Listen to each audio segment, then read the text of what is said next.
Olá, sou a doutora Roberta Portugal e hoje eu vou falar sobre o Índice de Massa Corporal, o famoso IMC.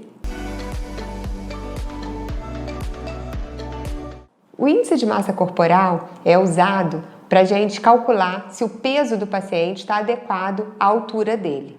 É o índice utilizado pela Organização Mundial de Saúde para classificar os pacientes como baixo peso, peso normal, sobrepeso ou obeso.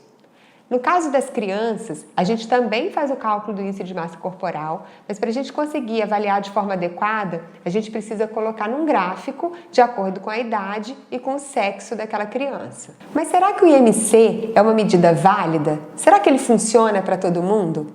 Quando a gente fala de estudos populacionais, ele é muito interessante. Então, quando a gente vai estudar quantas pessoas estão acima do peso, quantos abaixo naquela população e relacionar isso com a quantidade de doenças que aparecem nessa população, ele é muito válido. Mas quando nós vamos avaliar individualmente cada pessoa, a gente perde um pouquinho a acurácia desse método, a capacidade dele de realmente definir quem está acima ou não do peso.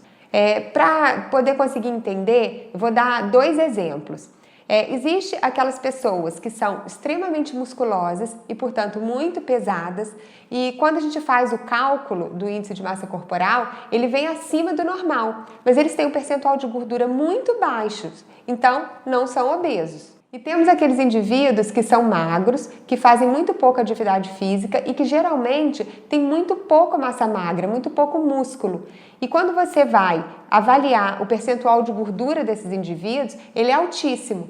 Então, apesar do IMC ser interessante do ponto de vista populacional, para análises individuais, ele perde um pouquinho a sua função de conseguir classificar de forma adequada. Agora, em agosto de 2020, foi lançado um guideline canadense de obesidade. E ele colocou de forma bem clara que a gente ainda deve sim utilizar o IMC, a gente ainda deve calculá-lo e colocar no prontuário junto com a medida da circunferência abdominal, mas a gente deve utilizar outros parâmetros para avaliar esse paciente. A gente precisa ver o quão doente esse paciente está e não classificar apenas pelo peso, apenas pelo IMC. O melhor peso para uma pessoa pode não ser o peso que está na sua faixa ideal de IMC.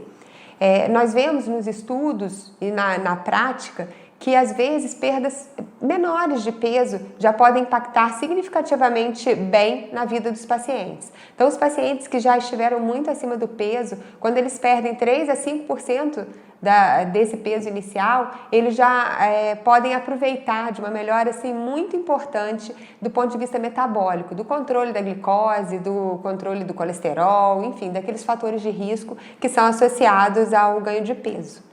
Então, o índice de massa corporal é uma medida útil, mas que isoladamente não é capaz de nos dizer se um paciente é obeso ou não.